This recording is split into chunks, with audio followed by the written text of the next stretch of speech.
Bonjour et bienvenue sur la chaîne Liberté Chérie. Pour ceux qui ne connaissent pas cette chaîne, j'ai ouverte il y a 1 an pour parler de la liberté. C'est ma quête, enlever couche par couche, voilà, c'est toutes les croyances, se libérer pour toucher de plus en plus cette liberté intérieure. Et donc je crée des vidéos autour de ce thème. Voilà, là je vais sortir un vlog par exemple. J'aime bien faire des faces caméra comme ça aussi. Et puis il y a aussi des interviews. Là dernièrement j'ai interviewé une personne sur le tantra. On a aussi des interviews, une interview sur l'EFT, sur la kinésiologie, sur l'alchimie, sur la manifestation. Voilà, toutes ces choses qui sont passionnantes et qui font partie de mon chemin et que j'avais envie de partager. Aujourd'hui, je veux parler de la relation amoureuse. Et je voulais partager mon parcours puisque aujourd'hui je peux partager vraiment avec du recul tout ce que j'ai vécu, tout ce que j'ai compris. Ça a été un parcours extrêmement douloureux émotionnellement, franchement. Je sais que je ne suis pas la seule dans ce cas-là. Mais ça a été un parcours de rencontre avec moi-même de plus en plus au fur et à mesure. Moi, c'est très récent. J'ai commencé à mettre de la conscience seulement il y a 3 ans. Mieux vaut tard que jamais. Chacun son parcours de vie. En fait, il y en a à 20 ans, ils comprennent déjà. Il y en a 40, il y en a 50, il y en a jamais, en fait. Et ça, j'ai appris à l'accepter, en fait. Voilà, ce timing de parcours. Parce qu'on n'est pas forcément toujours prêt. Il y a un moment où on est prêt. Quand l'élève est prêt, le maître apparaît. Et moi, j'étais prête à un moment donné. Voilà, parce que je faisais tourner les mêmes schémas en boucle. Et au fur et à mesure, j'ai pu me délester de beaucoup de ces schémas. Jusqu'à aujourd'hui où je suis extrêmement en gratitude pour ces enseignements. Parce que c'est toujours... c'est beaucoup dans la souffrance qu'on apprend. Alors, c'est une croyance, peut-être. On n'est pas obligé, bien entendu. En tout cas, moi, c'est comme ça que ça s'est passé. C'est en allant rencontrer vraiment les choses douloureuses que j'ai pu en faire quelque chose et le transformer. Et aujourd'hui, tout ça, je le transforme dans une liberté de plus en plus. Et c'est magnifique.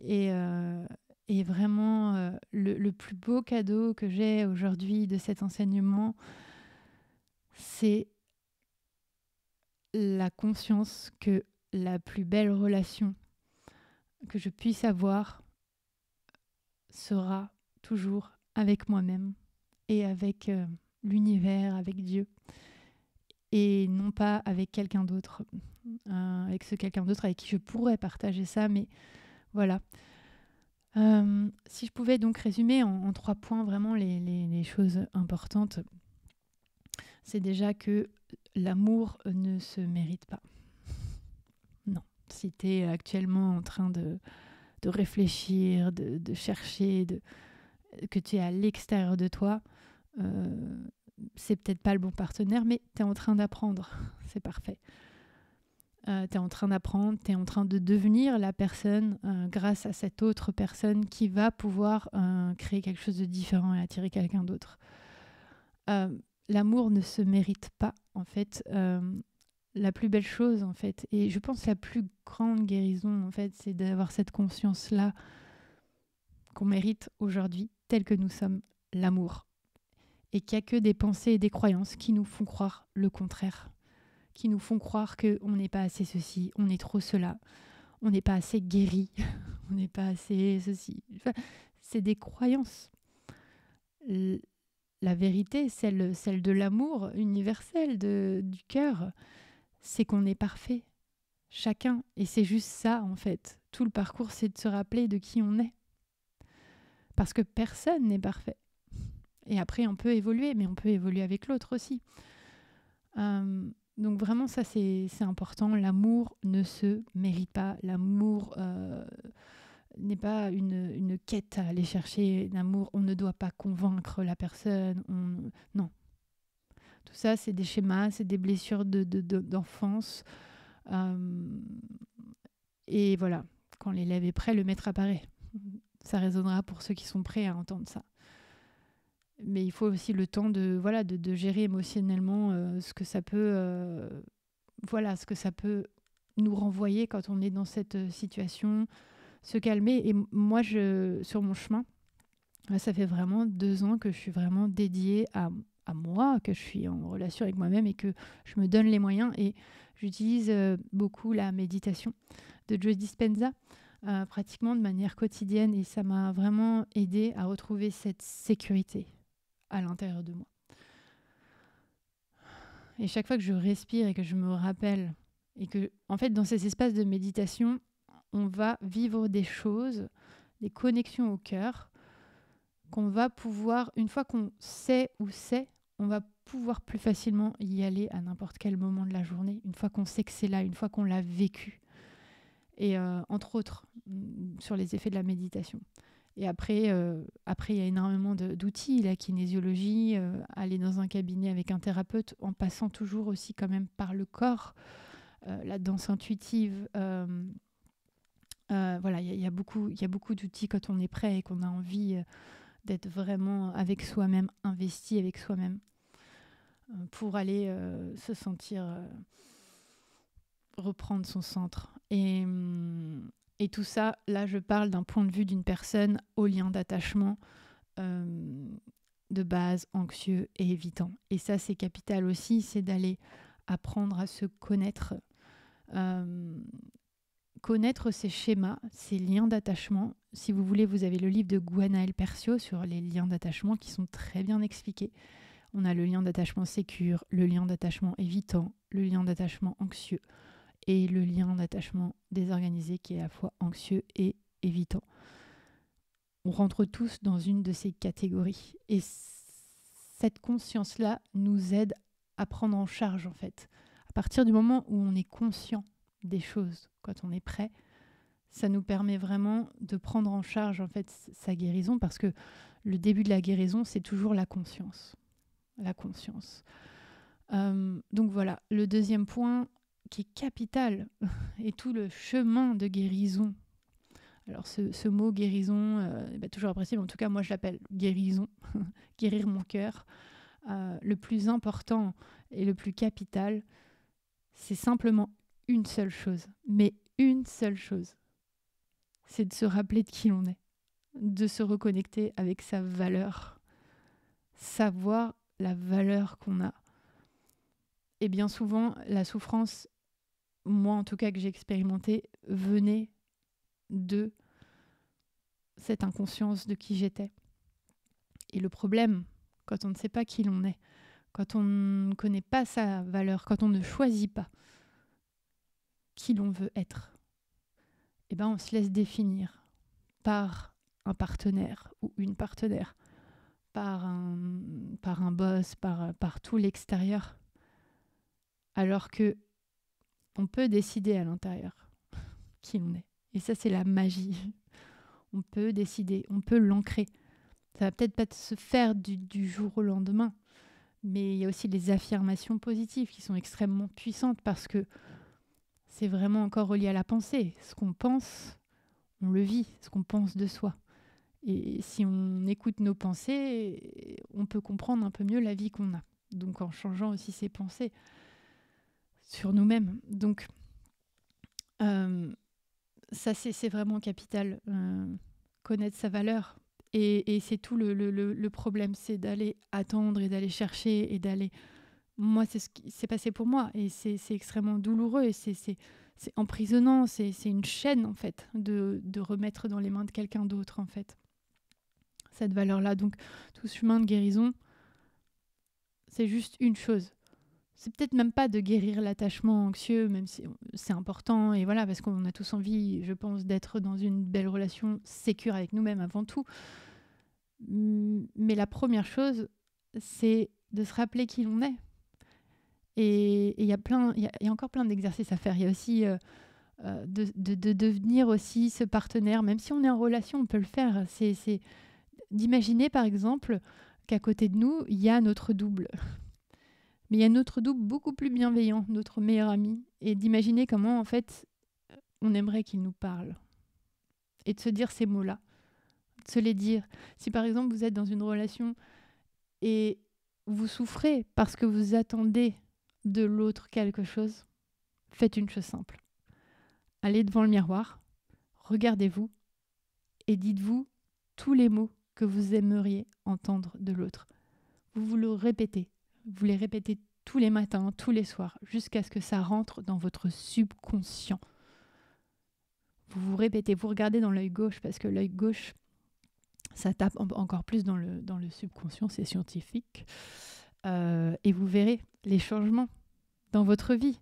Moi, il m'est arrivé de faire ça par période, et les mots que je répétais devant le miroir, je les entendais sans le dire, je les entendais de l'extérieur. Donc, c'est extrêmement puissant. Voilà. Et le troisième point, aussi, moi qui m'a fait me perdre un peu dans les relations, c'est de ne pas savoir clairement ce que je voulais. Et il faut bien comprendre que tout est possible. À l'instant même, toutes les possibilités existent et sont présentes dans l'univers. À partir du moment où on y croit, tout est possible. Et donc, ce qui est formidable, quand on commence à avoir des relations, c'est qu'on ne sait pas vraiment, on y va et tout ça, pour la plupart des gens, et au fur et à mesure, on affine. Et moi, dans ma propre vie, j'ai pu comme ça, au fur et à mesure, j'étais dans une relation, je me disais, j'aimerais tellement que l'autre, il fasse ça ou il soit comme ça. Et la relation d'après, j'avais ça. Et ainsi de suite. Et ça c'est au fur et à mesure, c'était de mieux en mieux. Mais vraiment, je me disais, maintenant, je veux ça. Et c'était quelque chose de non négociable. Parce que quand on sort d'une relation et qu'on a manqué d'une valeur de l'autre ou de quelque chose de l'autre, on a peut-être souffert, ou on a eu ce manque dans la relation. C'est un gros déclic, c'est une vraie décision. Voilà, on veut vivre ça. Et moi, vraiment, ça a fonctionné comme ça. Et donc, de savoir ce qu'on veut, et c'est pas physique, en fait, du tout. C'est vraiment sur les valeurs, sur ce qu'on veut partager avec l'autre. Et de bien savoir tout ça, d'être clair avec soi-même. Parce que c'est possible. Et de pas passer à côté. Si on a un partenaire qui n'est pas aligné avec notre vision, il faut être capable de le laisser partir. Et ça, on peut en être capable que quand on est à l'intérieur de soi, qu'on s'est retrouvé à l'intérieur de soi et qu'on n'a plus besoin, mais qu'on sait juste ce qu'on veut, ce qu'on ne veut plus. Et ça, des fois, ça arrive à un summum, en fait, un summum des fois de souffrance, en fait. Donc voilà, savoir ce qu'on veut et ne jamais vraiment. Tout est possible. Tout est possible si dans votre cœur, vous ressentez que vous avez envie de vivre une chose avec quelqu'un, c'est que c'est votre âme qui vous parle, c'est que c'est possible. Donc là, je fais une petite aparté. J'entendais Harry Roselmack dans un podcast et il disait, on lui a proposé la météo au début, et il disait non, il a dit non. Il a dit non, moi je voulais faire de l'information et tout, machin, donc il a refusé de présenter la météo parce qu'il savait ce qu'il voulait. Et je crois que c'est 6 ans plus tard, ils lui ont proposé de présenter le JT sur TF1. Et il dit, si j'avais accepté la météo avant, j'aurais jamais fait le JT, en fait. Et c'est ça, en amour, comme dans tout dans la vie, en fait, c'est plus on est clair avec sa vision et avec ce qu'on veut, et plus l'univers va faire en sorte de nous l'apporter. Après, c'est une question de timing, évidemment, parce qu'il faut être la personne qui est prête aussi à recevoir ces choses-là. Et donc, la dernière chose, c'est vraiment, on attire ce qu'on est. Donc, c'est vraiment c'est vraiment de travailler avec soi-même et de se libérer, en fait, de beaucoup de choses. Et puis enfin, la dernière chose, je voulais juste, pour ceux qui m'écoutent jusqu'au bout, merci. Je voulais juste dire à ceux qui m'écoutent jusqu'au bout d'être doux avec vous-même. Moi, j'ai été très, très dure avec moi-même pendant très longtemps. Et c'est le fait d'avoir été douce dans toutes mes parts, même quand je savais que j'étais dans mes blessures, que je rejouais des schémas de l'enfance, à courir après l'amour, etc. C'est à partir du moment où j'ai mis de l'amour dessus et je me suis dit, c'est ok en fait. De toute façon, tu vas y arriver. C'est à partir de ce moment-là que mon cœur il s'est soulagé, qu'il s'est ouvert. Et la dernière chose, j'aurais plein de choses encore à dire, mais la dernière chose, c'est de parler, en fait, de prier, de parler avec l'univers parce qu'on est entendu. Et que moi, à chaque fois que je le fais vraiment, vraiment, c'est incroyable. Je pose l'intention, je demande, je reçois. Voilà. Donc, et puis, il y a il y a aussi cette chose de recevoir, cette notion de recevoir où j'ai mis beaucoup de temps à recevoir, à apprendre à recevoir, et j'apprends encore parce que je pensais que je n'étais pas digne, que je ne méritais pas. Et ça, apprendre à recevoir, ça peut être vraiment dans tous les petits exercices quotidiens. Voilà, j'espère que ça vous aura nourri en fait dans vos réflexions là où vous en êtes aujourd'hui. Et c'était assez sommaire, mais c'était une vidéo assez spontanée. Tout à l'heure, je me suis dit, tiens, j'ai envie de faire une vidéo là-dessus. Allez, allons-y. Prenez bien soin de vous, soyez doux avec vous-même. Peu importe le temps que ça prend, il n'y a pas de but en fait. Il y a juste à être et le plus possible. On n'est pas dans un marathon. Voilà. Prenez soin de vous.